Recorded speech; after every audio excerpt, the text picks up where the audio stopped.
kefte kimi rakta bulun, nerede bulunmaya şarap yanında. Biz bu üreticisiyiz sağlıklı. Düğüde ben aşırım, yerkenler kalkarım, çalışma giderim tarlaya. Daha gün kavuşunca, yer suda kalınca, gücüyle dönerim evime. Gün günden kazmayla, suyla emmalayla, kullanırım bacası. Terimi silip de, dinlenip kalkıp da, geçiririm faydalı yazı. Sen şarap çek, şarap çek, şarap çek, hem kırmızı hem beyaz. Oh şarap çek, şarap çek, şarap çek, sana çalıştım bütün yaz. Ah şarap çek, şarap çek, şarap çek, hem kırmızı hem beyaz. Dolu fıçılarla, şerbet dostlarla, bütün kış ağzım kurumaz.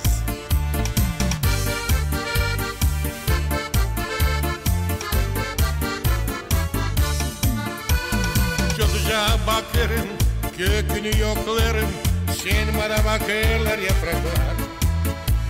Yorgunluk alamır, hiçbirini seslemir, mağazada beklerler fıçılar.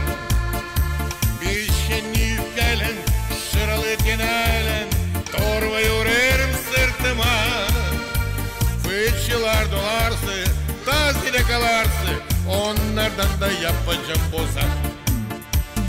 Sen şarap çek, şarap çek, şarap çek, hem kırmızı hem beyaz.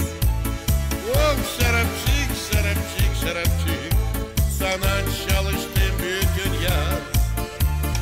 Ah şarap çek, şarap çek, şarap çek, hem kırmızı hem beyaz. Dolu fıçılarla, şerbet dostlarla, bütün kış ağzım kurumaz.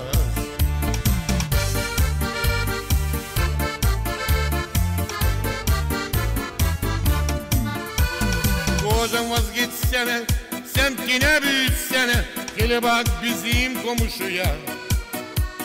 Sen hep kazmayla, o yırtık torbayla, taşıyarsın evine kavga.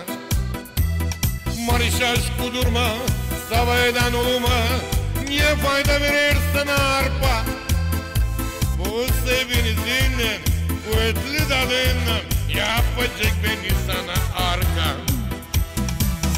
Şarap çek, şarap çek, şarap çek, hem kırmızı hem beyaz. Oh şarap çek, şarap çek, şarap çek, sana çalıştım bütün yaz.